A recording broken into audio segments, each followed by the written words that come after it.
Okay, so in previous lesson I taught you the major scale.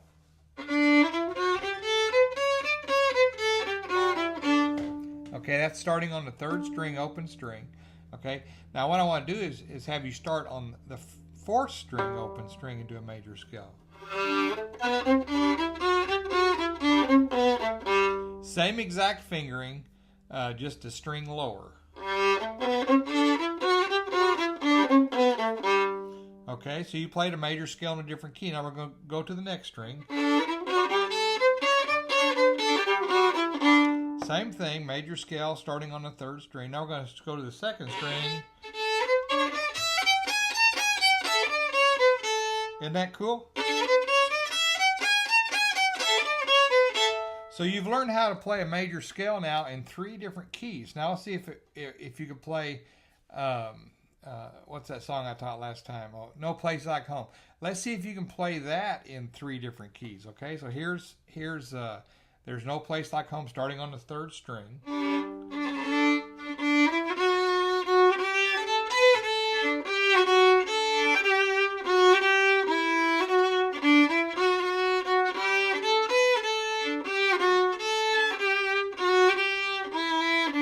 Now it's helpful to play the scale on the string you're starting on, just to kind of establish the key in your head. So we're going to do the major scale on the fourth string. Now we're going to play the song, the same song.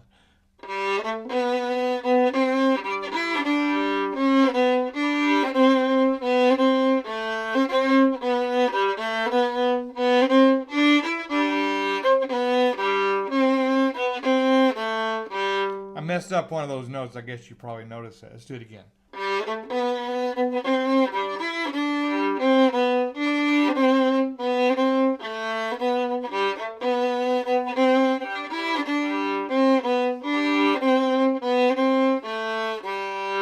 Now let's go to the second string and see if we can play that same song. And we're going to play the major scale first.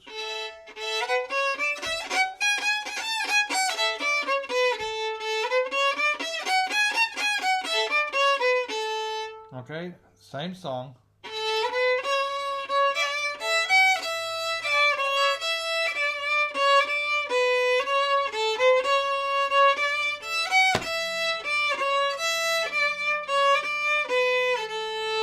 So now you've learned how to play the same song in 3 different keys just by learning how to play a melody on two strings. So practice that, and if you learn a song in 1 key, starting with the open string, you can play the same song on 3 different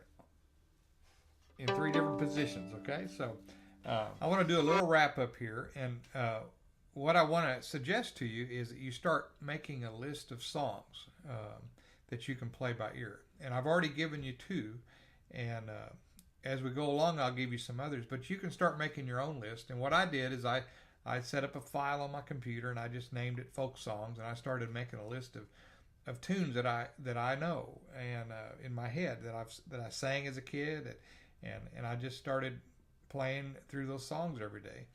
And the more you do that, the easier this is going to become, because you'll start naturally just finding the notes without even having to think about it.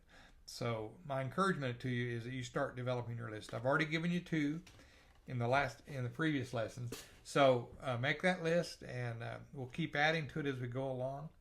And listen, I really would appreciate if you'd subscribe to my channel and give me a like and a share if you're getting something out of this. I realize that I'm not a great violinist, and some of you are probably laughing at me because I'm playing a little bit out of tune at times, and my bowing is screechy. But I guarantee you, if you are already a good violinist, this is going to help you. If you're a beginner, it'll get you started. So just keep watching, and maybe we can learn and grow together. Have yourself a nice day.